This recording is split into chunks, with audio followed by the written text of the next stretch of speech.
नमस्कार दोस्तों, मैं संजय बर्तवा।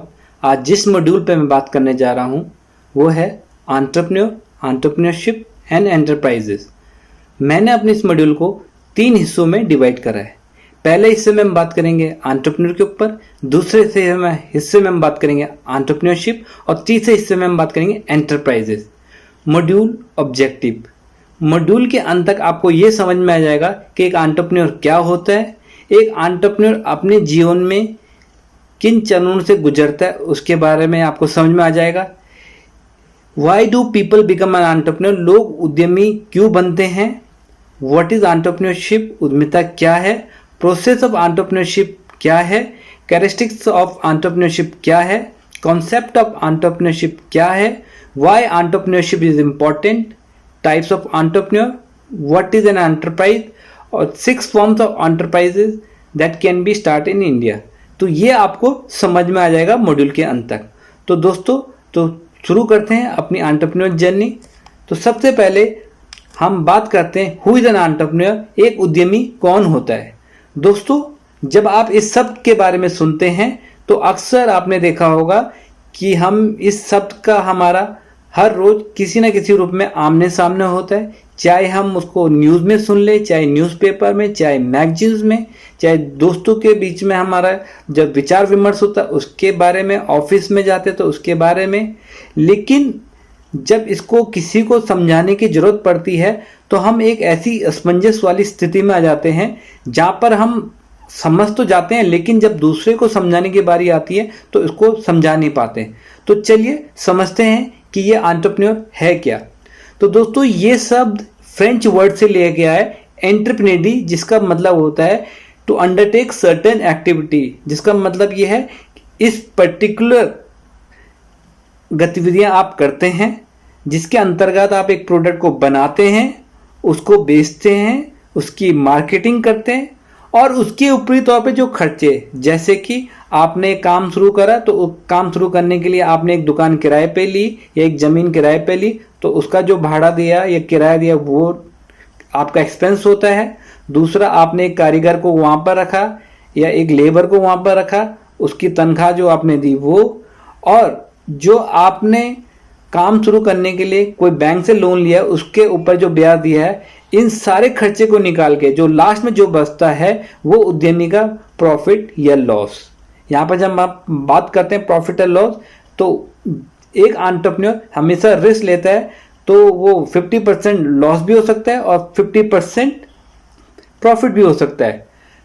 तो ये एक उद्यमी हमें समझ में आ गया कि एक उद्यमी होता क्या है। तो इसकी अगर हम वर्किंग डेफिनेशन की बात करें तो वो ये कहता है कि an entrepreneur is a person who combine various factor of production, process raw material, convert the raw material into finished product and create utility and sell the produce in the market to earn profit। मतलब एक उद्यमी वो होता है जो various factor of production, जितने भी उत्पादन के फैक्टर्स होते हैं उनको इकट्ठा करता है। प्रोसेस रॉ मटेरियल, जो कच्चा माल होता है उसको प्रोसेस करता है और उसको करता है कन्वर्ट फिनिश गुड्स में, और जब वो फिनिश गुड में तब्दील हो जाता है तो उसकी एक यूटिलिटी बन जाती है। जब वो यूटिलिटी बन जाती है तो उसको वो मार्केट में बेचने चले जाता है एक मकसद के साथ कि उसमें कुछ प्रॉफिट कमाए। लेकिन ये इस वर्किंग डेफिनेशन से हमें समझ में आया।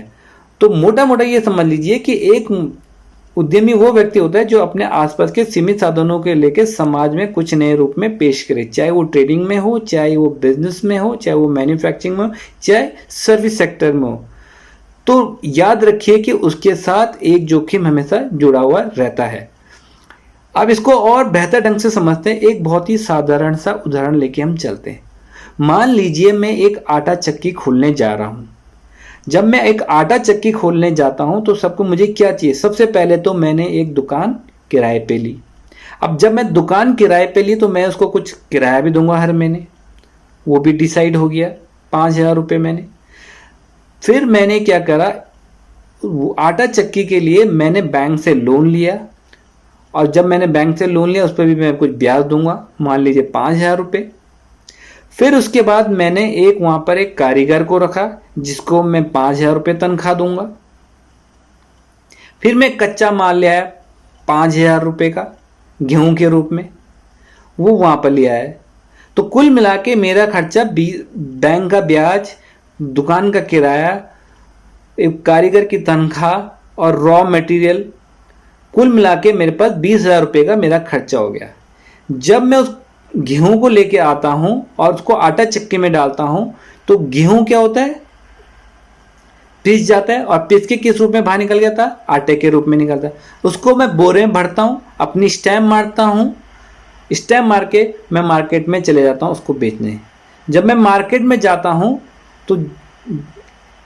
तो मेरा खर्चा 30,000 रुपये का हुआ था, लेकिन जो मेरा पूरा सामान बिका वो 50,000 का। तो ये देखिए दोस्तों, 50,000 का सामान बेचा, लागत मेरी सारे खर्चे मिला के वो 30,000 रुपये थे, तो 50 में से 30,000 रुपये गए, तो वो जो 20,000 है वो मेरा प्रॉफिट। लेकिन इसके साथ इसका वाइसा वर्सा भी था, इसका उलट भी हो सकता है। जब मैंने कच्चा माल खरीदा था तो उस टाइम दूसरा सिनेरियो ले ली, जब मैंने कच्चा माल खरीदा था तो उसके दाम ज़्यादा थे, लेकिन एक महीने बाद जब उस माल को मैं बेचने गया तो बाजार में उसके दाम घट गए, तो इस तरह से उसका उस समय मुझे नुकसान हो गए। तो ये मान के चलिए कि बिजनेस में ये 50-50 रहता है, और एंटरप्रेन्योर इसको भली भांति से जानता है। और इसीलिए हम ये कहते हैं कि एक उद्यमी वो व्यक्ति होता है जो जोखिम लेना भी जानता है। तो दोस्तों, मुझे ये पूरी उम्मीद है कि आपको समझ में आ गया कि एक उद्यमी कौन होता है। दोस्तों, आप जैसे कि स्लाइड में देख रहे हो कि मैंने ये पिक्चर में ही दिखाने की कोशिश करी कि एक एंटरप्रेन्योर की हम एक चित्र दे सकते हैं, एक उसकी छाया देख सकते हैं कि एंटरप्रेन्योर है क्या क्या। देखिए, वो मतलब एक रिस्क टेकर होता है, एक जोखिम लेता है, वो एक मॉडरेट रिस्क लेता है। उससे पता है कि ये जो कोई भी आप काम जब शुरू करने जाते हैं तो उसमें एक रिस्क जरूर इन्वॉल्व होता है। ऐसा कोई बिजनेस नहीं दुनिया में जिसमें कोई रिस्क नहीं होता है। तो रिस्क लेता है, लेकिन उसे पता है कि ये रिस्क इतना होता है कि अगर नुकसान भी हो गया तो उसकी भरपाई वो कर सकता है। एन अनसर्टेनिटी बियरर, आप कभी भी श्योर नहीं हो सकते बिजनेस में कि ये चीज़, जो चीज़ मैं लेके आ रहा हूँ मार्केट में, ये चलेगी। 50% वो चल भी सकती है, 50% वो नहीं भी चल सकती। तो अनसर्टेनिटी वहाँ पर हमेशा रहती है, असमंजस वाली स्थिति हमेशा रहती है। एन ऑर्गेनाइजर, जिसे हम कहते हैं कि जो भी इसके पास, एंटरप्रेन्योर के पास जो अवेलेबल रिसोर्सेज उसको ऑर्गेनाइज करते हैं। जैसे हमने इससे पहले एक उदाहरण में समझा कि कैसे हमने गेहूँ लिया, आटे की चक्की खोली, वहाँ पर कारीगर रखा, मैंने कुछ नहीं करा, सिर्फ एक रूप परिवर्तन किया। तो इसीलिए इसको हम एक ऑर्गेनाइजर के तौर पे लेकर सारे रिसोर्सेज को वो इकट्ठा करते हैं। एन इनोवेटर, ये एक इनोवेटर होता है, कुछ नयापन करता है, क्योंकि ये ऐसी नई चीज़ लेके आता है जो शायद इससे पहले ना हुई, तो एक इनोवेटर होता है। चेंज एजेंट, ये एक नई क्रांति लाता है समाज में, बिजनेस करने के तौर तरीके बदल देते हैं। एक क्रिएटर ऑफ न्यू सिस्टम, एक नए सिस्टम को जन्म देता है, जिसमें आप बहुत सारे उदाहरण आप देख लीजिए आपके बीच में। आप रिलायंस से ले लीजिए। रिलायंस पहले की हम बात करते तो रिलायंस को हम पेट्रोकेमिकल से जानते थे, लेकिन आज रिलायंस ने एक ऐसा सिस्टम डेवलप कर लिया, एक लोगों को बिजनेस करने का तरीका बिल्कुल उन्होंने सिखा दिया।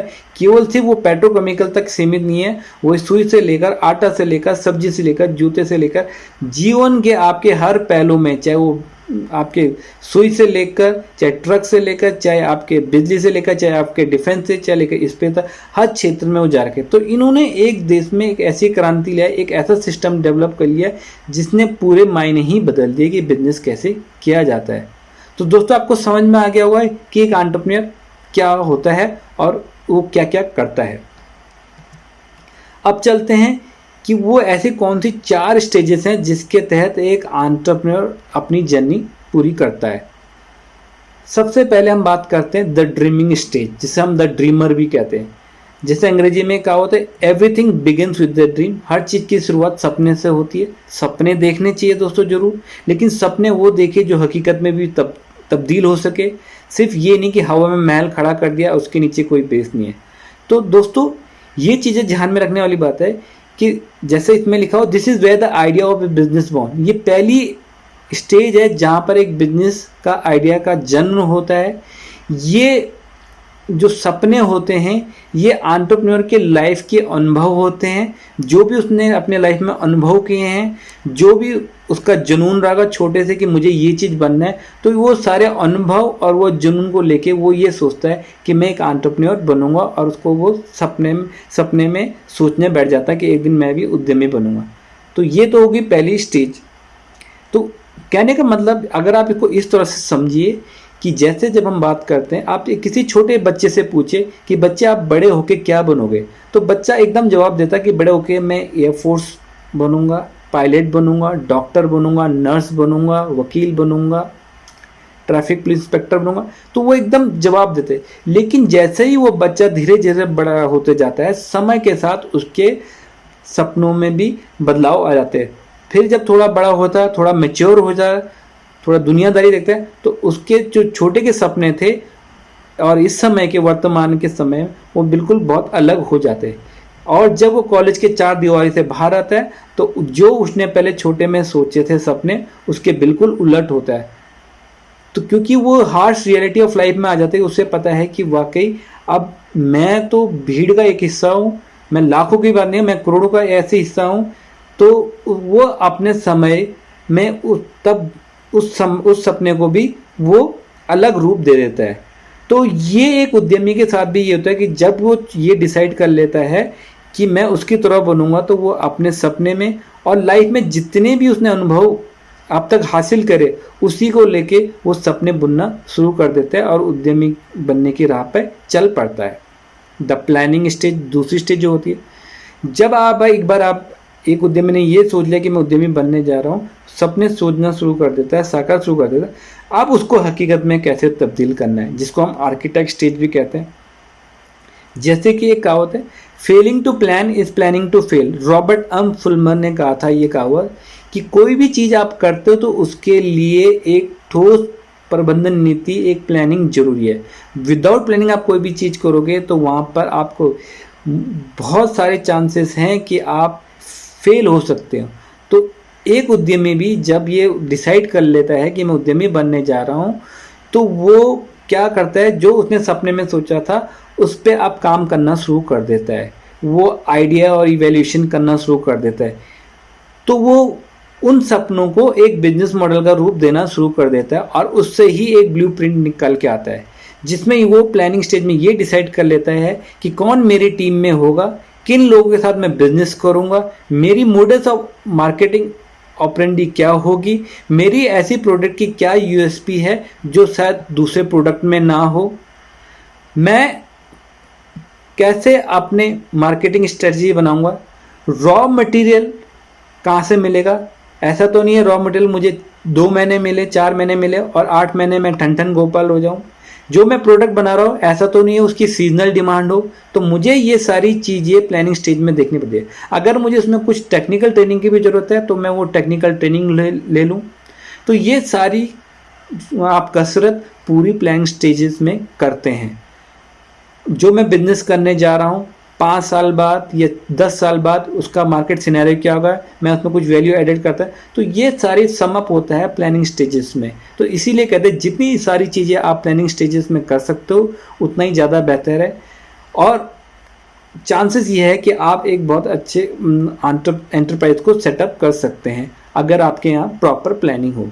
तो ये सारी चीज़ें आप प्लानिंग स्टेज में करते हैं और कोशिश एक एंटरप्रेन्योर ये करता है कि जितनी ज़्यादा से ज़्यादा चीज़ें वो प्लानिंग स्टेज में करते हैं, क्योंकि जब एक बार आप अपने एंटरप्राइज को लॉन्च कर देते हो, अपने उद्यम को स्थापित कर देते हैं, तब उसमें वैल्यू एडिड करना बड़ा मुश्किल हो जाता है। तो कोशिश यही रहती है एंटरप्रेन्योर की ज़्यादा से ज़्यादा प्लानिंग स्टेजेस में कर सके। नाउ जब प्लानिंग स्टेजेस पूरी हो जाती है तो आपको अपने प्रोडक्ट को अब लॉन्च करने की बारी आती है। ये प्लानिंग जो इम्प्लीमेंटिंग स्टेजेस है, जिसको हम तीसरी स्टेज कहते हैं, आप प्रोडक्ट लॉन्च करने जा रहे होते हैं, ये वो स्टेजेस है जहाँ पर आपके जो सपना था वो हकीकत में तब्दील होना शुरू हो जाता है। जो आपने एक सपना सोचा था जिसको आपने बाद में आके एक बिजनेस मॉडल का रूप दिया है, उसका ब्लूप्रिंट तैयार करा और बाद में आप इसको मार्केट में लॉन्च करने जा रहे हैं, तो बहुत बड़ा पल्ब होता है। लेकिन अगर आपने देखा होगा कि ज़्यादातर हमारे कुटीर उद्योग ज़्यादातर इसी स्टेज में ख़त्म हो जाते हैं। वो क्यों ख़त्म होता है? क्योंकि आम तौर पे हम लोग क्या करते हैं, जैसे किसी मेरे दोस्त ने कोई काम शुरू करा है तो मैं भी उसकी राह पे चल पड़ता हूँ without doing any short analysis, कि जो काम मैं करने जा रहा हूँ मैं उसमें प्रॉपर शॉर्ट एनालिसिस नहीं करता हूँ। मैं उसमें ये नहीं देखता हूँ कि जो काम मेरे दोस्त ने करा वो शायद उसके अनुरूप बिल्कुल सही था, तो जो काम अब मैं भी सोचता हूँ उसका काम इतना अच्छा चल रहा है, क्यों ना मैं ये काम भी शुरू करूँ, जो अक्सर हम लोगों की आदत होती है। तो मैं जो काम शुरू करता और बाद में पता चलता कि 1-1.5 साल तक मैं चलाता, और वो आपने देखा होगा कि आपके आसपास के घरों में के आसपास ऐसे बहुत छोटे छोटे दुकानदार जो काम शुरू करते हैं और 1-1.5 साल बाद उस काम को बंद कर देते हैं। वो बंद इसलिए हो जाते हैं क्योंकि उन्होंने अपना प्रॉपर शॉर्ट एनालिसिस नहीं करा होता है। वो ये नहीं देखते कि जो वो काम करने जा रहे हैं उसमें उनकी स्ट्रेंथ क्या है, उसमें उनकी वीकनेस क्या है, उसमें उनके अपॉर्चुनिटी क्या अवसर उनको मिलेंगे, और थ्रेट का मतलब यहाँ पर है कौन उनके कंपिटिटर होंगे। तो इस चीज़ों पे हम ध्यान नहीं देते, हम सिर्फ देखा देखे में बिजनेस खोल देते हैं, और जब वो उसे चलाते हैं तब हमें पता चलता है कि इसमें क्या कमी थी, ये तो हमारे अनुरूप था नहीं। बहुत से बिजनेस ऐसे तो हो सकते हैं जिसमें बहुत दौड़ भाग करनी पड़ती है, लेकिन जब हम फिजिकली इतने स्ट्रांग नहीं है, दौड़ भाग नहीं कर सकते, तो भले ही वो हमारे दोस्त को फ़ायदा हो रहा है क्योंकि वो दौड़ भाग कर सकते हैं और हम नहीं कर सकते, और हम वो बिजनेस सेटअप कर लेते हैं तो हम तो वैसे ही लॉस में चले गए। तो ये सारी चीज़ें ध्यान में रखनी होती है। तो ज़्यादातर इंडियन इकोनॉमी के सिनेरियो में most of the micro industry यहीं पे आके ख़त्म हो जाती है क्योंकि हमने प्रॉपर शॉर्ट एनालिसिस नहीं करा होता है। तो दोस्तों ये बहुत ही क्रूशियल स्टेजेस हैं।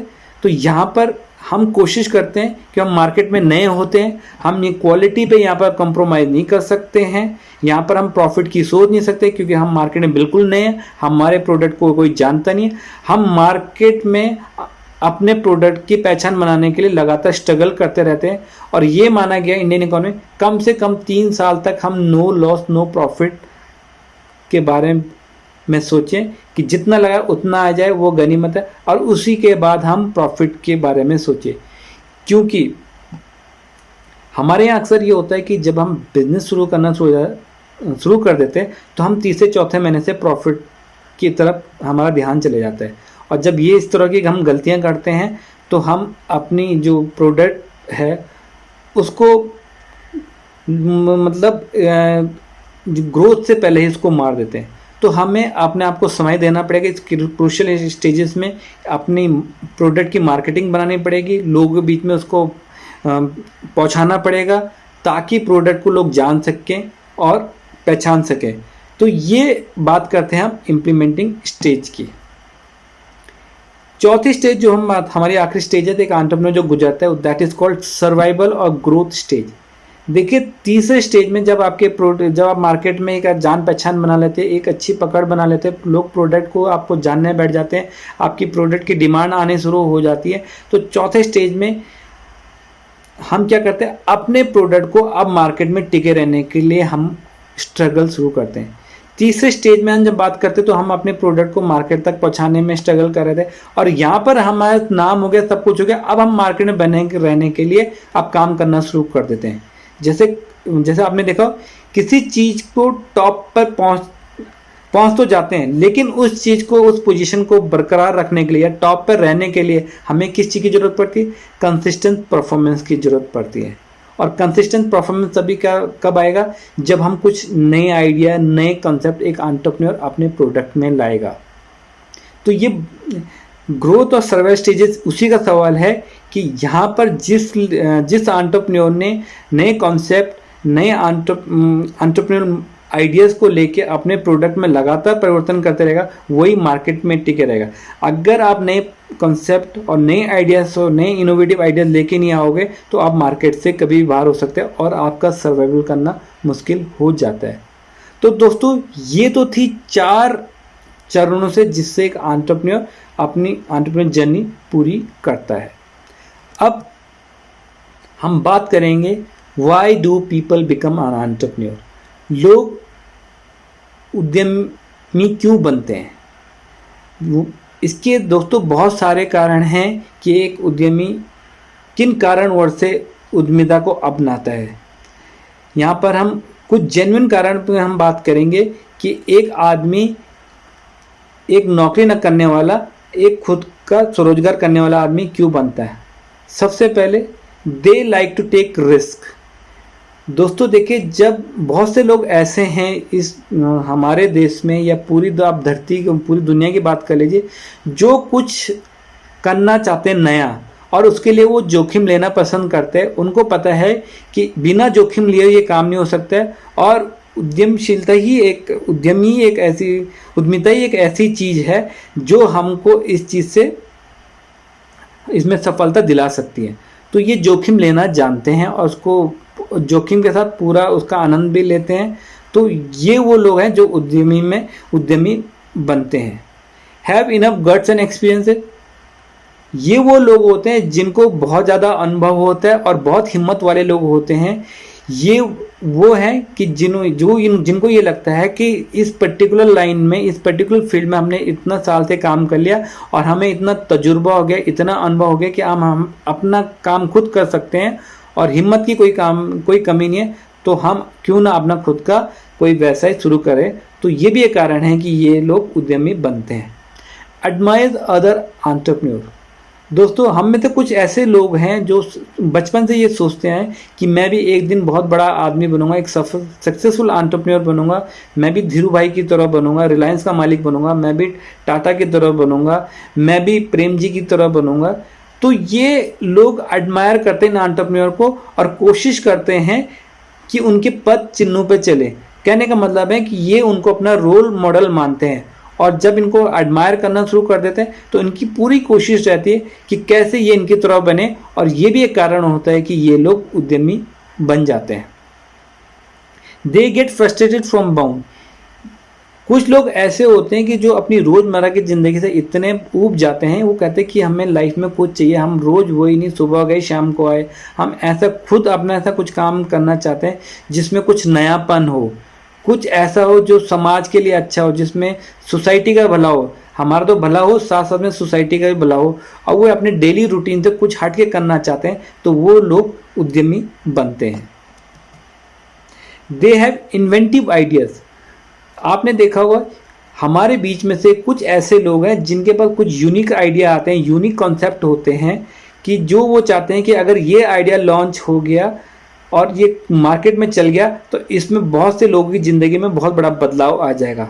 इसके बहुत सारे एग्जाम्पल हैं दोस्तों, जैसे आपने देखा होगा ओला इसका एग्जाम्पल ले लीजिए, ऊबर इसका एग्जाम्पल ले लीजिए, रेड बस इसका एग्जाम्पल लीजिए। कभी आपने सोचा भी नहीं होगा कि आप पेटीएम मोबाइल के थ्रू, पेटीएम के थ्रू पैसे ट्रांसफ़र कर सकते हैं। 10 साल पहले आपके जहन में ये बातें नहीं आएंगी, लेकिन एक एंटरप्रेन्योर के इन्वेंटिव आइडियाज़ थे, उनकी क्यूरियोसिटी थी कि ये ऐसा कुछ करे जिससे क्या लोगों को उनकी ज़िंदगी आराम से चल सके और उनको ज़्यादा कठिनाई ना हो सके।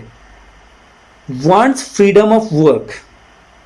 ये कुछ ऐसे लोग हैं जो किसी के अधीन काम नहीं करना चाहते हैं, वो अपना खुद का मालिक होना चाहते हैं। उनको बिल्कुल बॉसिज्म पसंद नहीं है।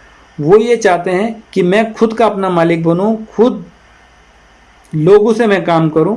तो ये ऐसे लोग हैं जो जिनके अंदर ये भावना आ जाती है कि मैं अपना खुद का मालिक बनूं, तो वो लोग भी इस उद्यमी बन जाते हैं। Financial success. कुछ लोग ऐसे होते हैं जो चाहते हैं कि उनको हमेशा ये रहता है कि वो इतना नाम कमाएं, इतना पैसा कमाएं कि लोग उनको जान सके, उसको सफलता को पा सके और उनके आने वाली पीढ़ी, उनकी ज़िंदगी आराम से कट जाए। तो उनको ये लगता है कि नौकरी में शायद उनको ये पूरी ज़िंदगी भर नौकरी भी कर लेंगे, लेकिन वो फाइनेंशियल सक्सेस उनको हासिल नहीं हो सकती। तो वो ये चाहते उद्यमिता को अपनाते हैं ताकि वो एक बेहतर कल अपना सिक्योर कर सके और आने वाली पीढ़ी के लिए भी एक बेहतर भविष्य उनको दे सके, जिसके लिए उनको फाइनेंशियल सिक्योरिटी की बहुत ज़रूरत है, जो कि उनको एंटरप्रेन्योरशिप से मिल सकती है। तो दोस्तों, ये कुछ कारण थे जिनकी वजह से एक आदमी उद्यमी बनता है। अब हम बात करते हैं व्हाट इज एंटरप्रेन्योरशिप, उद्यमिता है क्या।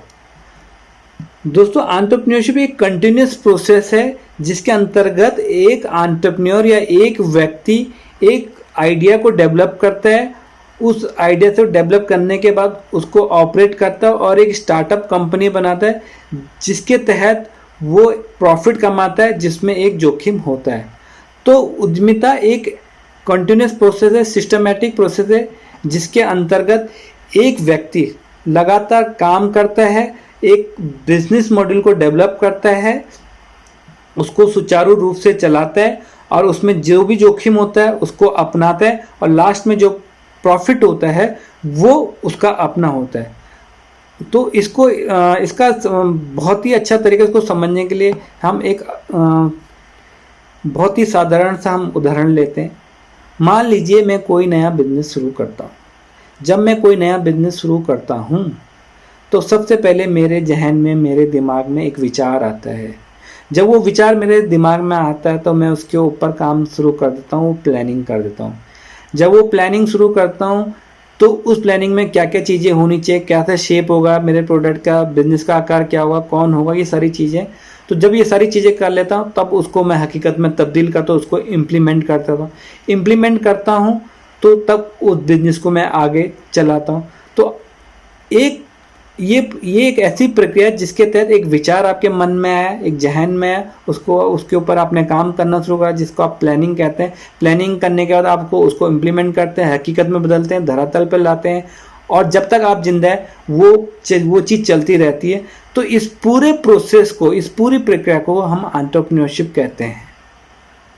तो दोस्तों मुझे उम्मीद है कि ये आपको समझ आएगी कि एंटरप्रेन्योरशिप है क्या। एक प्रोसेस है, कंटिन्यूस प्रोसेस जो लगातार होती रहती है, जिसके अंतर्गत एक व्यक्ति एक बिजनेस आइडिया को डेवलप करता है और उसको इनिशिएट करता है, उसको बिजनेस मॉडल देता है और उसको सुचारू रूप से चलाता है, जिसमें एक जोखिम भी होता है और एक उसका उद्देश्य होता है कि उसमें आप प्रॉफिट कमा सकें। तो ये एंटरप्रेन्योरशिप है, ये उद्यमिता है। अब प्रोसेस ऑफ एंटरप्रेन्योरशिप, ये एंटरप्रेन्योरशिप के प्रोसेस क्या है। देखिए, जैसे मैंने आपको ये कहा कि एंटरप्रेन्योरशिप एक कंटिन्यूस प्रोसेस है, स्टेप बाय स्टेप है। तो बिफोर स्टार्टिंग एनी एंटरप्राइजेज उसको ये चीज़ें अपने जहन में रखनी पड़ती है कि एंटरप्रेन्योरशिप किस प्रोसेस से गुजरता है। तो सबसे पहले हम बात करते हैं सेल्फ डिस्कवरी। देखिए, यहाँ पर जब हम बात करते हैं कि प्रोसेस ऑफ एंटरप्रेन्योरशिप, तो इसकी शुरुआत कैसे होती है, इसको ये इस तरह से समझ लीजिए कि हम कोई बिजनेस शुरू करते हैं तो सबसे पहले हम अपने बारे में सोचते हैं, सेल्फ डिस्कवरी करते हैं, कि अपना आत्मविश्लेषण करते हैं कि हम जो काम, हमारे जहन में एक आइडिया आता है, उस आइडिया को लेके हम काम अपने ऊपर इस्तेमाल करते हैं कि ये काम हमारे लायक है कि नहीं है। हम ये देखते हैं कि सेल्फ डिस्कवरी के अंतर्गत कि हमारी स्ट्रेंथ क्या है, हमारी वीकनेसेस क्या है, अपॉर्चुनिटी क्या है, थ्रेट क्या है, जिस काम के बारे में हमने सोचा है। तो उसको सबसे पहले हम अपने ऊपर इम्प्लीमेंट करते हैं कि हम एक एंटरप्रेन्योरशिप कर सकते नहीं कर सकते। फिर जब ये सेल्फ डिस्कवरी कर लेते कि हाँ हम एंटरप्रेन्योरशिप प्रोसेस के लिए तैयार हैं, तो फिर हम ये करते कि जो हमारे पास आइडियाज़ थे, हम वहाँ पर फिर अपॉर्चुनिटी आइडेंटिफाई करते हैं कि ऐसे कौन से काम हैं जिसको लेकर हम अपना कोई काम शुरू कर सकते हैं। अब उसके लिए हम सर्वे करते हैं कि जो मैं काम करने जा रहा हूँ क्या उसकी वाकई मार्केट में ज़रूरत है। अगर ज़रूरत भी है तो ऑलरेडी वहाँ पर एग्जिस्टिंग प्लेयर होंगे, तो ऐसा न क्या नयापन लाऊंगा कि लोग मेरी तरफ आकर्षित हो। तो ये आइडेंटिफाई हम अपॉर्चुनिटीज़ करते हैं कि वाकई जो ये चीज़ हम अपॉर्चुनिटी को जिसको हम देख रहे हैं अवसर के रूप में, वाकई वो वहाँ पर मौजूद है कि नहीं है। जब हमें ये लगता है कि हाँ ये अवसर मौजूद है, इस पे काम हो सकता है, फिर देन हम उस जो तीसरे प्रोसेस में आता है, दैट इज को जनरेटिंग एंड इवेल्यूटिंग आइडियाज। फिर हम ये करते हैं कि जितने भी हमने अपॉर्चुनिटी अवसर देखा उसमें से कौन कौन से आइडियाज़ को हम जनरेट करते हैं और उन पे काम करना शुरू कर देते हैं, उनका एवल्यूशन शुरू कर देते हैं कि कौन सा आइडियाज हमारे लिए बेस्ट रहेगा, हमारी पर्सनैलिटी के हिसाब से जो हमने सोचा था कि।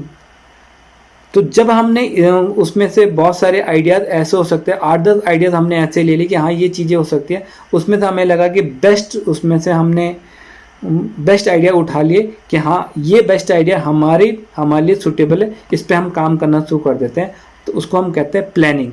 उसमें हम ये प्लानिंग ये करते हैं कि ये जो प्लानिंग है कि इसमें हम बिजनेस मॉडल क्या होगा, फाइनेंस कहाँ से आएगा, और फोरकास्ट क्या होगा, और आगे उसमें प्रोविज़न क्या होगा कि जो ये हम प्लानिंग कर रहे हैं, जो ये बिजनेस मॉडल लेके आ रहे हैं, उसकी फोरकास्टिंग क्या होगी। फोरकास्टिंग का मतलब यहाँ पर ये होता है कि वो आने वाले समय में ये काम कितना चलेगा, फिर उसमें हमारे पास उसमें वैल्यू एडेड हो सकता नहीं होता, और कितने समय तक चलेगा, ये सारी प्लानिंग में आते हैं।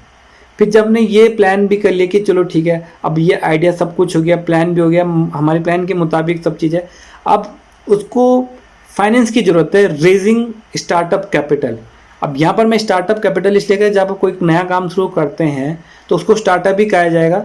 स्टार्टअप इन द सेंस कि उसमें कुछ क्रिएटिविटी आप जोड़ दें तो वो स्टार्टअप कहा जाता है। तो स्टार्टअप के लिए कैपिटल कहाँ से आएगा? स्टार्टअप कैपिटल के लिए चाहे बैंक को अप्रोच करें डायरेक्ट फाइनेंस के थ्रू, या फिर हम गवर्नमेंट सब्सिडी या गवर्नमेंट स्कीम के तहत उसको हम ले सकते हैं, और उसमें अपने रिश्तेदारों से, अपने दोस्तों के साथ वो उसको हम रेज कर सकते हैं कैपिटल को। अब जो हमारा ये जो स्टार्टअप है, इस स्टार्टअप को हमने ये फाइनेंस तो रेज कर दिया स्टार्टअप कैपिटल के लिए, अब इस स्टार्टअप को एक शक्ल देना है, एक रूप देना है, तो जिसके लिए हम क्या करते हैं, एक हमारे पास ये जो हम उसको शक्ल देते हैं, जो कि हमारे जब ये फाइनेंस आ गया तो हमारा स्टार्टअप खड़ा हो जाता है। स्टार्टअप खड़ा हो जाता है कि हमारा काम शुरू हो जाता है कि जो हमारे आइडियाज़ थे, विचार थे, वो अब हकीकत में तब्दील हो गया। तो जब ये स्टार्टअप शुरुआत हो जाता है तो ये जब चलता है, तो चलने के बाद धीरे धीरे हमारा स्टार्टअप क्या ग्रोथ की तरफ आ जाता है, एक वो आगे हमें आगे की दिशा में बढ़ना शुरू हो जाता है। हर कोई चाहता है कि लाइफ में ग्रोथ करे। जब ये धीरे धीरे जब ये ग्रोथ करता है तो उस ग्रोथ में हम ये देखते हैं कि हमारे पास पैसा आना शुरू कर देता है। पैसा आने का मतलब ये नहीं कि हम उसको उसी समय पैसा निकाल दें, हम ये करते हैं, पहले कोशिश ये करते हैं कि उस ग्रोथ में से जो हमने पूंजी लगाई है उसको पहले निकाला जाए, तब हम प्रॉफिट की सोचें। और जब ये ग्रोथ कोई बिजनेस हमारा आगे जाता है, फिर वो आगे जाता है, और उसके बाद समय आता है कुछ समय बाद उसको हार्वेस्ट करने का मतलब कि वहाँ से हम अब उसमें से पैसा निकाल सकते हैं। तो दोस्तों ये एक था प्रोसेस ऑफ एंटरप्रेन्योरशिप, कैसे शुरुआत होती है सेल्फ डिस्कवरी से लेके और अपॉर्चुनिटी को आइडेंटिफाई करना, जनरेटिंग और इवेल्यूटिंग आइडियाज़ करना, और उसके बाद उसके ऊपर काम करना, प्लान करना, फिर उसके लिए उस आइडिया के लिए पैसे इकट्ठा करना, और तब उसको स्टार्ट करना, हकीकत में बदलना, स्टार्टअप करना, और जब वो बिजनेस को आगे कितनी देर तक उसको कैसे वो चलता है, फिर वो एक ग्रोथ लेता है, ग्रोथ के बाद वो हार्वेस्ट का टाइम आता है जिसके लिए वो सारी मेहनत करता है, और इस तरह से प्रोसेस ऑफ एंटरप्रेन्योरशिप पूरा कंप्लीट होता है।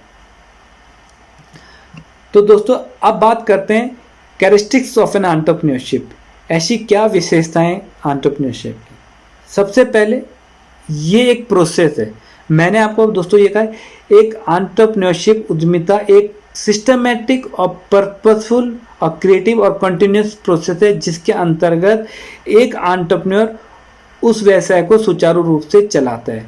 जब मैं यहाँ पर बात करता हूँ सिस्टमेटिक का मतलब है कि स्टेप बाय स्टेप, इसमें हर चीज़ एक स्टेप का काम खत्म होता है तो फिर दूसरे स्टेप पे काम चलता है, फिर तीसरे स्टेप पे, फिर चौथे स्टेप पे। ऐसा नहीं कि आपके पास कोई दिमाग में आपने कहा चलो मैं बिजनेस करता हूँ और आपने दुकान खोली चल दी, नहीं, ये ऐसा नहीं है। इसमें हर चीज़ होती है। इसमें सबसे पहले आपके ध्यान में एक आइडिया आता है, आइडिया के बाद आप उसमें काम करना शुरू करते हैं, प्लानिंग शुरू कर देते हैं, जिसमें आपके आइडियाज़ भी इन्वॉल्व है, अपनी सेल्फ डिस्कवरी भी इन्वॉल्व है, सारी चीज़ें। फिर आप उसको इम्प्लीमेंट करते हैं, इम्प्लीमेंट के बाद आप उसको ग्रोथ पे ले जाते हैं, ग्रोथ करने के बाद हार्वेस्ट करते हैं। तो ये आपने देखा होगा, ये एक स्टेप बाय स्टेप प्रोसेस है जिसके अंतर्गत अब लगातार चलने वाली प्रक्रिया है।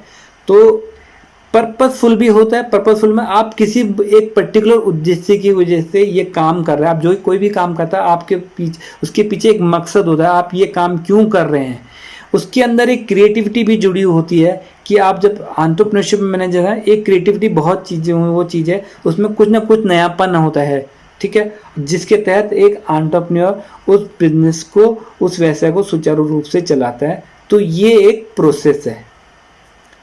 इनोवेशन, ये कि मेरा सबसे पसंदीदा पॉइंट है कि इनोवेशन, देखिए उद्यमिता के अंदर इनोवेशन एक ऐसी चीज है जो मार्केट में एक डिफरेंस लेके आती है।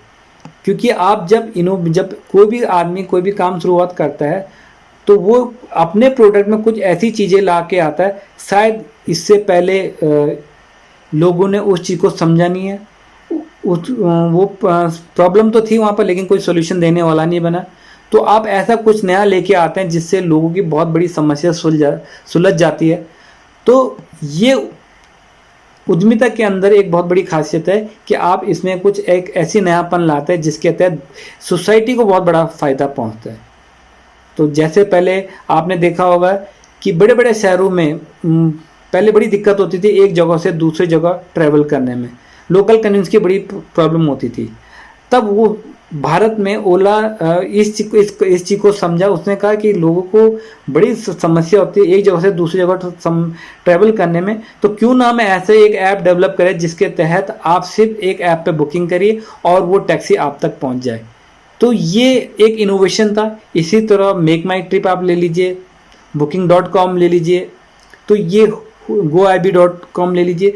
तो इन्होंने क्या करा है कि इन्होंने अपने इनोवेशन से ऐसी बहुत से समस्याओं का हमारा निदान कर दिया जिससे पहले हम लोग बहुत परेशान रहते थे। हमें एक जगह से दूसरी जगह जाना पड़ता था, लेकिन हमें अच्छे होटल्स की वो नहीं थी, बजटेड होटल्स के हमें नहीं पता था कौन से कहाँ मिलेंगे, कैसे मिलेंगे, किस तरह के। तो ये सारी समस्या हमारा निदान हो गया। डेवलपमेंट ऑफ नेटवर्क, जब आप उद्यमिता करते हैं तो आपके बहुत ही घनिष्ठ संबंध बन जाते हैं ऐसे लोगों के साथ जिसमें बैंकर्स भी होते हैं, जिसमें आपके लेनदार भी होते हैं, जिसमें आपके देनदार भी होते हैं, और कुछ ऐसे लोग हैं जो डायरेक्टली और इनडायरेक्टली आपके बिजनेस से जुड़े होते हैं और जो आगे जाके आपके प्रोडक्ट के लिए एक बहुत अच्छा मार्केट तैयार करते हैं। तो ये उद्यमिता की देन है कि आप एक बहुत अच्छे संबंध अपने ऐसे लोगों से बना देते हैं, जैसे कि आपके सप्लायर से लेकर, बैंकर से लेकर, आपके लेनदार से लेकर, और कुछ ऐसे लोग हैं जो डायरेक्टली इनडायरेक्टली आपके बिजनेस से जुड़े हुए। प्रॉफिट पोटेंशियल, दोस्तों आपने देखा होगा कि जब कोई भी उद्देश्य, किसी भी काम को हम करते हैं उसके पीछे एक उद्देश्य होता है। तो ऐसे ही एंटरप्रेन्योरशिप के भी ये साथ है कि एक प्रॉफिट पोटेंशियल हमेशा रहता है कि वो जब काम करता है उसे पता है कि मुझे इसके साथ एक प्रॉफिट मिलेगा। और ये प्रॉफिट एक ऐसी चीज़ है जो हमेशा एक मोटिवेशन के तौर पे काम करता है कि एंटरप्रेन्योर को उसको प्रोत्साहित करता है और चीज़ों को बेहतर बनाए और उसको बेहतर से बेहतर बनाए ताकि लोग और उसकी तरफ आकर्षित और ज़्यादा से ज़्यादा पैसे कमा सके। Forecasting of market trend and future possibility, दोस्तों यहाँ पर ये देखिए कि एक एंटरप्रेन्योर हमेशा ये कोशिश करता है कि जो भी वो जिस उद्यमिता को वो अपना रहा है, जिस उद्यम में वो जा रहा है, तो वहाँ पर ये डिसाइड कर ले कि आने वाले समय कैसा होगा, आने वाले समय में वो मार्केट ट्रेंड क्या रहेगा। तो उसके हिसाब से वो अपनी मार्केटिंग स्ट्रेटजी बनाता है, उसके हिसाब से वो ये तो कोशिश करता है कि कम से कम जो मैं काम अभी कर रहा वो ऐसा नहीं हो कि कुछ समय बाद बंद हो जाए, कम से कम वो 4 साल 5 साल तक चले और उसमें इतनी जरूर संभावना हो कि उसमें कुछ ऐड ऑन कर सके ताकि वो ज़्यादा से ज़्यादा लंबा चल सके। तो ये सारी चीज़ें वो कोशिश करता है कि ये सारी चीज़ चलते रहे, और साथ साथ में उसकी ये कोशिश भी रहती है कि वो लगातार ये कोशिश करता है कि उसके लिए पॉसिबल नहीं है कि वो लगातार बदलते रहे आपने, क्योंकि आपने देखा होगा कि आज की डेट में टेक्नोलॉजी दिन ब दिन बढ़ती जा रही है। और पहले तो क्या होता था कि कोई चीज़ें चलती थी तो 4-5 साल बाद उसका नया मॉडल आता था, लेकिन अभी नया ट्रेंड ये है कि आपको हर चौथे 5वें दिन, अगर हम मोबाइल की बात करें, आपको कुछ नयापन मिल जाता है। हर महीने मोबाइल के रूप में चेंज आ रहा है, उनके फीचर्स में चेंज आ रहा है। तो एक एंटरप्रेन्योर के लिए ये जरूरी नहीं है कि वो हमेशा उसके साथ पेस रख पाए, लेकिन वो ये कोशिश करता है कैसे अपने प्रोडक्ट को, सर्विस को अपने ग्राहक तक बेहतर ढंग से पहुंचा सके और उसमें कुछ ना कुछ नयापन लाते रहे। रिस्क अजम्पशंस, देखिए जब हम उद्यमिता करते हैं तो उसमें एक चीज़ यहाँ पर ध्यान रखने वाली बात है ये रिस्क फैक्टर एक उद्यमी के साथ हमेशा रहेगा। वो जब बिजनेस करने की सोचता है तो एक रिस्क फैक्टर जरूर रहेगा, क्योंकि जब आप नौकरी करते तो आपको पता है कि आपको महीने के अंत में तनख्वाह तो मिल जाएगी, वहाँ पर आप श्योरिटी है आपको कि एक महीने बाद आपको वो तनख्वाह मिलेगी। लेकिन जब आप बिजनेस करते हैं तो उसमें ये रिस्क आपको हमेशा रहेगा, और यही रिस्क आपको आगे जाके प्रॉफिट भी देगा। क्योंकि एक फेमस सेइंग है, नो रिस्क नो गेन। जब तक उद्यम में रिस्क नहीं होगा तो फायदा भी नहीं कमाते थे। जिसका मतलब ये होता है कि ये एक पहलू है जिसके अंतर्गत उद्यमी को ये समझना पड़ेगा कि मैं कोई भी काम शुरू करा, दुनिया में ऐसा कोई काम नहीं है कि जिसमें रिस्क इन्वॉल्व ना हो। तो अगर आपको उद्यमिता करनी है तो उसमें रिस्क फैक्टर हमेशा रहता है। चाहे ऐसा कोई अभी तक ऐसा कोई काम नहीं हुआ जिसमें रिस्क इन्वॉल्व नहीं है, तो रिस्क आपका रहेगा। और रिस्क अजम्पशन हमेशा एक उद्यमी को लेकर चलना पड़ेगा, तो रिस्क तो उसको मिलेगा ही मिलेगा। तो दोस्तों ये एक कैरेक्टरिस्टिक्स थे एंटरप्रेन्योर की। अब आते हैं कॉन्सेप्ट ऑफ एंटरप्रेन्योरशिप। अब उद्यमिता की अवधारणाएं, जैसे कि आप स्लाइड में देख सकते हैं, इस पिक्चर में देख सकते हैं कि एक व्यक्ति है जिसे हम एंटरप्रेन्योर कहते हैं। उसके आइडियाज़ होते हैं, उसके कंसेप्ट्स होते हैं, वो उन आइडिया को प्रोसेस में तब्दील करते हैं, और प्रोसेस ऑफ एक्शन जब होता है उसमें से एंटरप्रेन्योरशिप निकल के आती है। और ये जब प्रोसेस ऑफ एक्शन होता है तो इसका जो एंड प्रोडक्ट होता है उससे हम क्या कहते हैं, जो कि हमें एक ऑब्जेक्टिव तौर पे मिलता है, उसको हम एंटरप्राइज कहते हैं। तो ये कॉन्सेप्ट ऑफ एंटरप्रेन्योरशिप है, जिसमें एक व्यक्ति, एक एंटरप्रेन्योर जिसे हम कहते हैं एंटरप्रेन्योर, जो अपने set of ideas, set of skill उनको मिलाता है, उनको प्रोसेस करता है, और जिससे एक उद्यमिता निकल के आती है, और उसका जो एंड प्रोडक्ट होता है और जो एंड रिजल्ट जिसे हम एंटरप्राइज के तौर पे जाने जाते हैं, जो एंटरप्राइज हमें बाद में गुड्स प्रोवाइड कराता है, सर्विसेज प्रोवाइड कराते हैं, ठीक है, रोजगार उपलब्ध कराता है, स्वरोजगार उपलब्ध कराते हैं, और बहुत सारे ही सोसाइटी को सर्विसेज डिफरेंट फॉर्म में देता है। तो ये दोस्तों ये था कॉन्सेप्ट ऑफ एंटरप्रेन्योरशिप। अब दोस्तों वाई एंटरप्रेन्योरशिप इज इम्पोर्टेंट। अब हम जब बात करते हैं कि एंटरप्रेन्योरशिप क्यों जरूरी है, जैसे मैंने बताया कि जो ये हमने पहले भी पढ़ लिया है कि ये जो एंटरप्रेन्योर होते हैं ये प्रॉब्लम सॉल्विंग वाले लोग होते हैं, ये हमारी मुश्किलों का निदान करने वाले लोग होते हैं। ये हमेशा इनका एकमात्र लक्ष्य रहता है कैसे हम बेहतर से बेहतर लोगों को सोल्यूशन दे सकें, उनकी प्रॉब्लम का, उनकी समस्याओं को कैसे हम लोगों के जीवन को और आरामदायक बनाएं।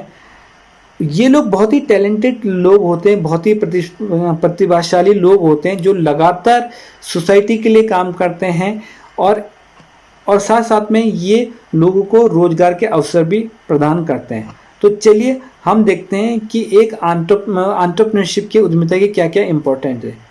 सबसे पहले न्यू जॉब क्रिएशन। ये जब किसी भी देश में जब एंटरप्रेन्योरशिप को बढ़ावा दिया जाता है, उद्यमिता को बढ़ावा दिया जाता है, तो उसके लिए क्या होता है कि हमारे देश में जॉब क्रिएट हो जाती है। भारत जैसे देश में जहाँ पर ज़्यादातर लोग सरकार के ऊपर डिपेंड रहते हैं, तो ये हमारे देश में एंटरप्रेन्योरशिप एक्टिविटी का होना बहुत जरूरी है। क्योंकि जब एंटरप्रेन्योरशिप एक्टिविटी होती है तो हमें एक ऐसे अलग सी हम एक सप्लाई चेन खोल दें जिसके अंतर्गत हमें स्किल्ड मैन पावर भी चाहिए, सेमी स्किल्ड मैन पावर भी चाहिए, और अनस्किल्ड मैन पावर भी चाहिए। हमें ऐसे भी लोग चाहिए जो हमें रॉ मटेरियल सप्लाई कर सके। तो जो लोग रॉ मटेरियल सप्लाई करेंगे तो वो छोटे छोटे उद्योग कारखाने खुल जाते हैं।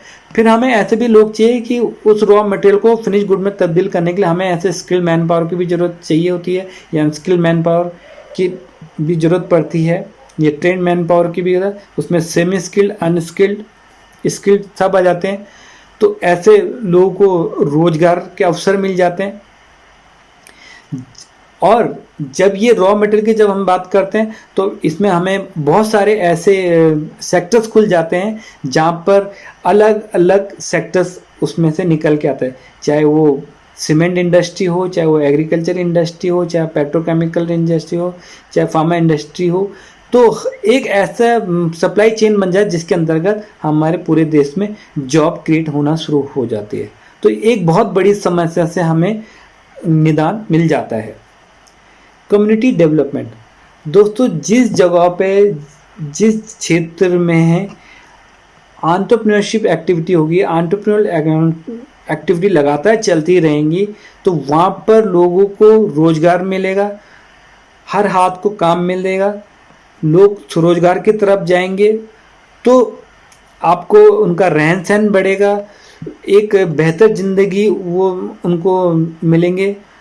तो एक कम्युनिटी का डेवलपमेंट हो जाता है जहाँ पर कोई बेरोजगारी नहीं होती है, लोग अच्छे से पढ़ना लिखना सब जानते हैं, लोग पैसा कमाना जानते हैं, लोगों के पास ऐसी चॉइसेस आ जाते हैं कि जहाँ पर उनके पास ऑप्शन आते हैं, बहुत सारी चीज़ें कहते हैं अपनी ज़रूरत के हिसाब से, क्योंकि सबके पास पैसा हो जाता है। और ये एंटरप्रेन्योर की वजह से एक कम्युनिटी का डेवलपमेंट या विकास हम कहते हैं हो जाता है।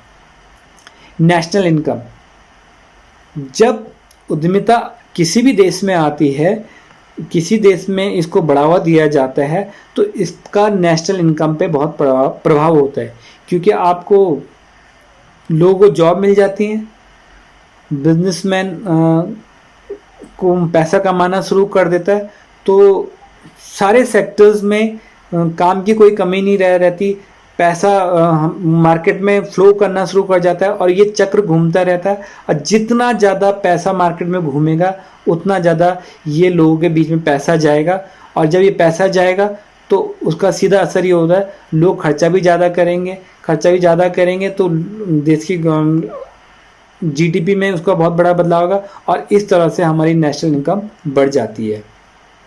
बूस्ट स्टैंडर्ड ऑफ लिविंग, जब हम बात करते हैं स्टैंडर्ड ऑफ लिविंग की, तो यहाँ पर ये देखा जाए कि एंटरप्रेन्योरशिप जब किसी देश में को लगातार प्रमोट किया जाता है तो एंटरप्रेन्योरशिप की वजह से हर सेक्टर में, हर एरिया में परिवर्तन होता रहता है, विकास होता रहता है, नए नए बिजनेस के अवसर लोगों को मिलते हैं, लोगों को स्वरोजगार मिलता है, रोजगार मिलता है। तो बहुत ऐसे अवसर होते हैं कि जिससे लोग अपना स्वरोजगार भी शुरू करते हैं, लोगों को जो रोजगार में जाना है उनको रोजगार मिल जाते हैं, सप्लायर्स बन जाते हैं। तो कुल मिला के ये देखेंगे कि लोगों के पास पैसा आना शुरू हो जाता है तो ऑटोमेटिकली उनका स्टैंडर्ड ऑफ लिविंग भी शुरू हो जाता है, क्योंकि उनके पास वैरायटी बहुत सारी हो जाती है, उनके पास बहुत सारे ऑप्शंस आ जाते हैं। प्रमोट रिसर्च एंड डेवलपमेंट, देखिए जब हम एंटरप्रेन्योरशिप की बात करते हैं तो एंटरप्रेन्योरशिप में एक चीज़ ध्यान रखने वाली बात ये है कि एंटरप्रेन्योरशिप तभी सफल है जब आप उसमें कुछ नयापन लाते हैं।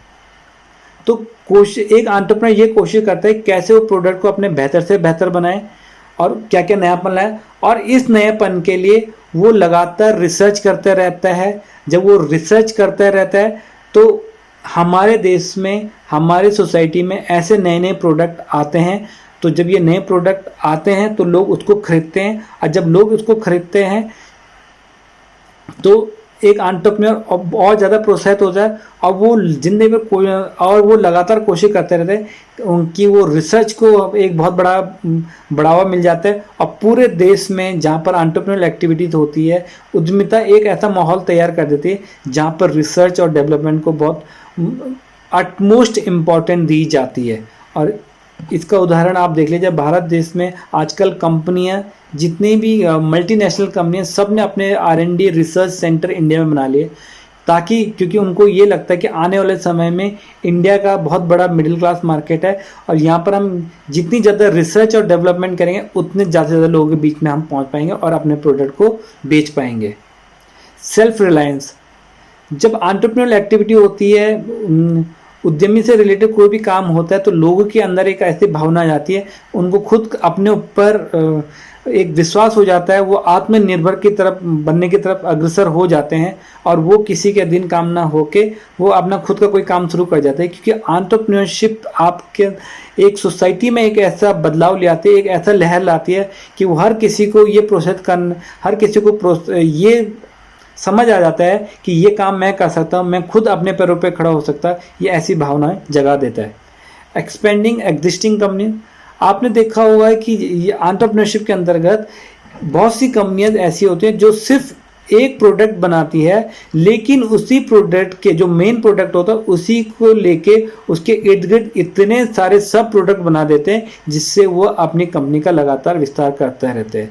तो ये एक हमने बात करी थी कि एंटरप्रेन्योरशिप क्यों जरूरी है।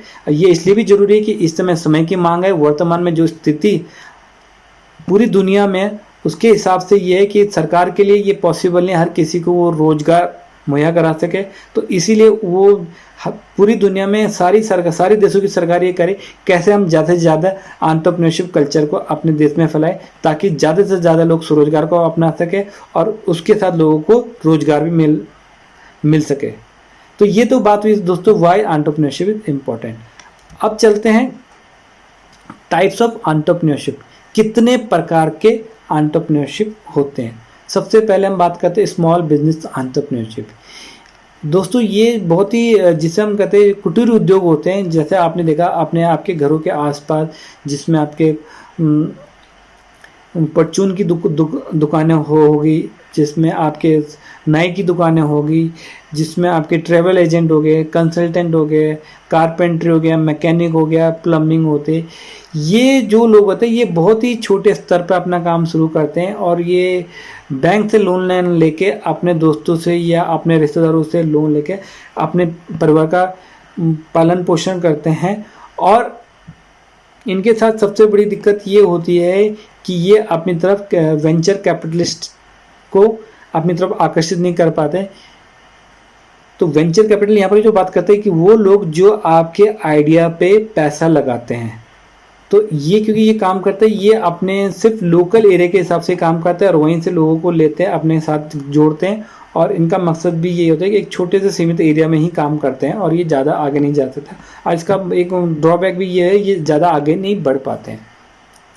स्केलेबल स्टार्टअप एंटरप्रेन्योरशिप, ये स्टार्टअप एंटरप्रेन्योर वो होता है जिनका एक सोच होती है कि हम ऐसा कुछ एक आइडिया और कॉन्सेप्ट लेके आ जाएंगे सोसाइटी में जिससे पूरी सोसाइटी का या पूरी मानव जाति का भला हो सकता है।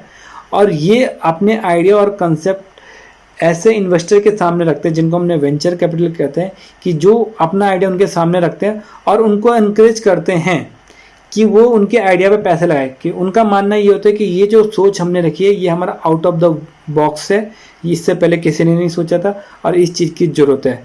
तो ये लोग ऐसे एंटरप्रेन्योर को अपनी तरफ आकर्षित करते हैं अपने पे। तो इसका बहुत सारा एग्जाम्पल आपने देख लिया, फेसबुक हो गया, ऑनलाइन शॉपिंग हो गया, ये सारी चीज़ें इसका एक एग्जाम्पल है। लार्ज कंपनी एंटरप्रेन्योरशिप, ये वो कंपनी होता है जिन्होंने एक पर्टिकुलर डिफाइन लाइफ साइकिल वो डिफाइन करी है किसी भी कंपनी का।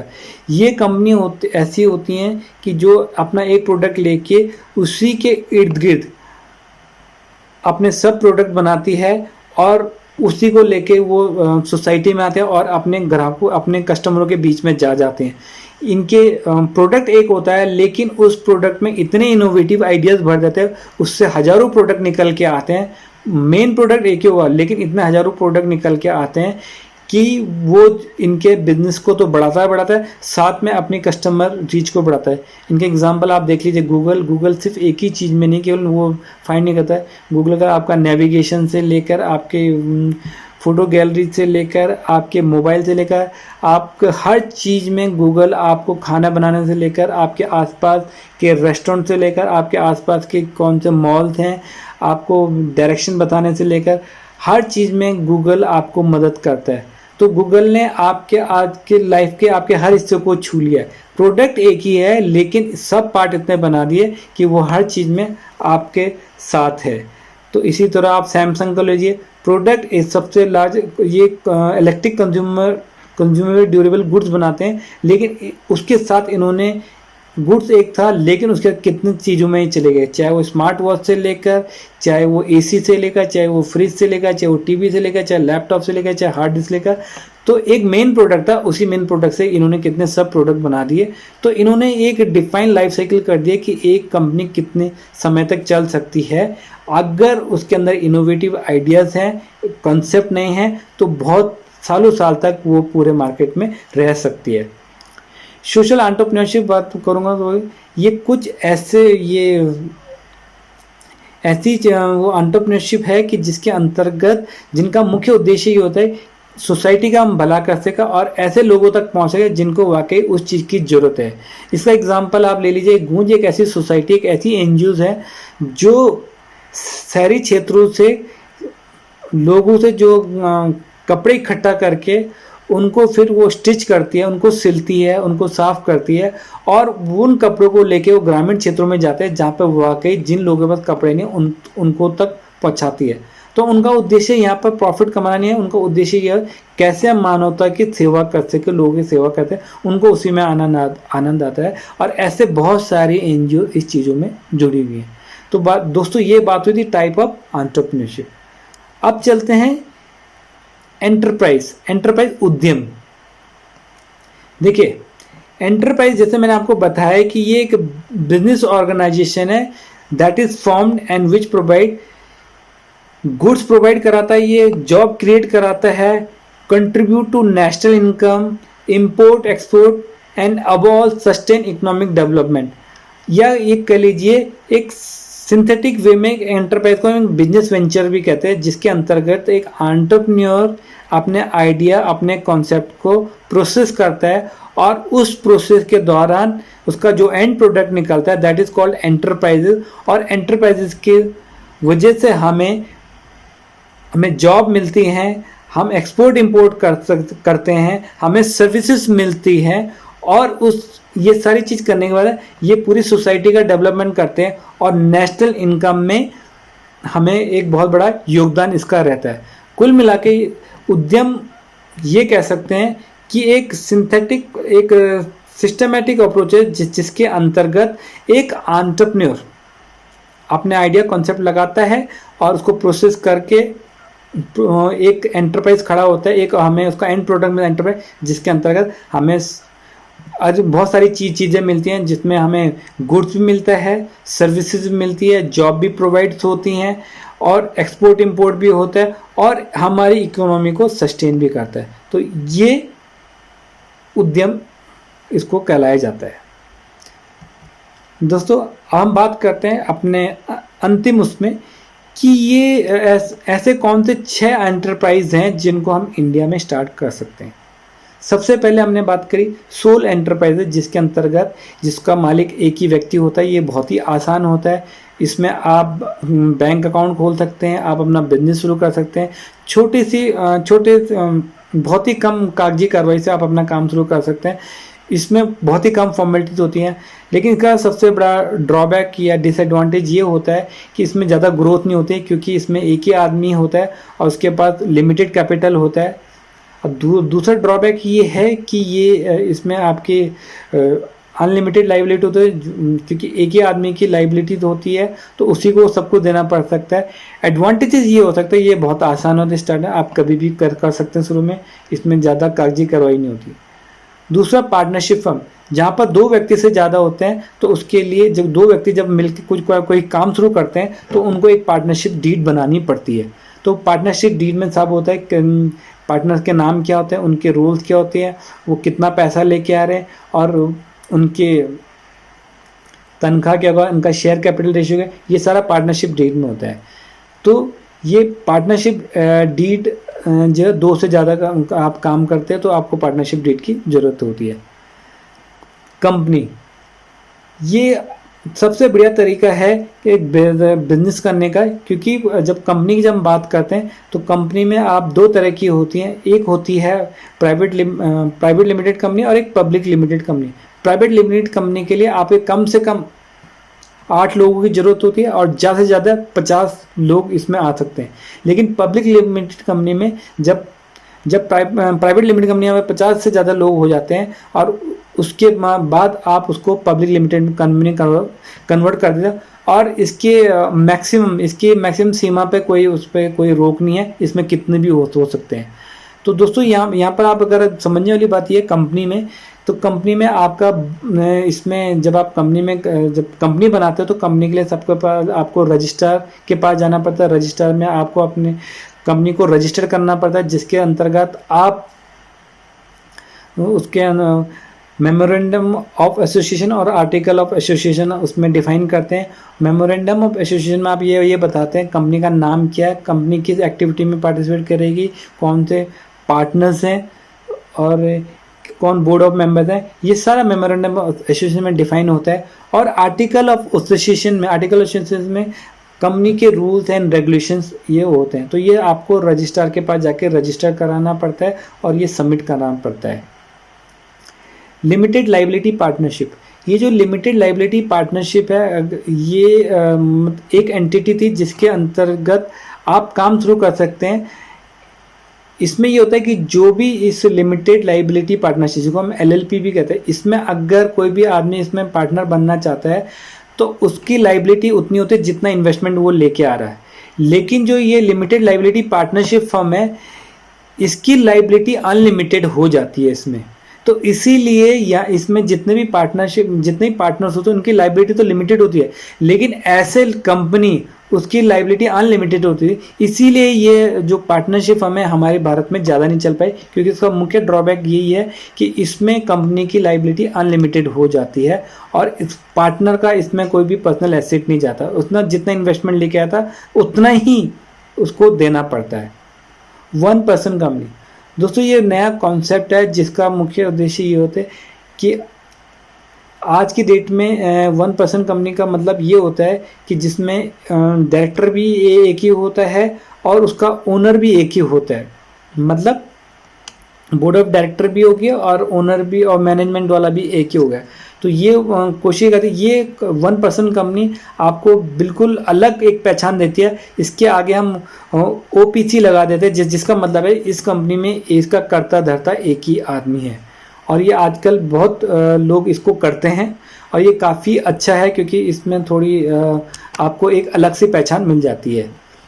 स्मॉल कंपनी, ये स्मॉल कंपनी JJ ईरानी कमेटी की सिफारिश पे इन्होंने भारत सरकार को दिया था कि स्मॉल कंपनी हमारे देश में होनी चाहिए ताकि ज़्यादा से ज़्यादा लोग कंपनी में अपना रजिस्टर्ड कराए। क्योंकि स्मॉल कंपनीज में जब आप करते हैं, स्मॉल कंपनीज को ऐसे एंटरप्राइज आप इस्टेब्लिश करते हो, तो इसमें उन्होंने ये राय दी थी JJ ईरानी कमेटी ने कि इसमें क्या रूल्स एंड रेगुलेशंस कम होने चाहिए और बहुत ट्रांसपेरेंसी होनी चाहिए ताकि ज़्यादा से ज़्यादा लोग स्मॉल कंपनी में अपना रजिस्टर कराए और देश को एक अच्छा एक इंडस्ट्रियल वातावरण मिले, एंटरप्रेन्योरल वातावरण मिले और देश तरक्की की राह पे जा सके।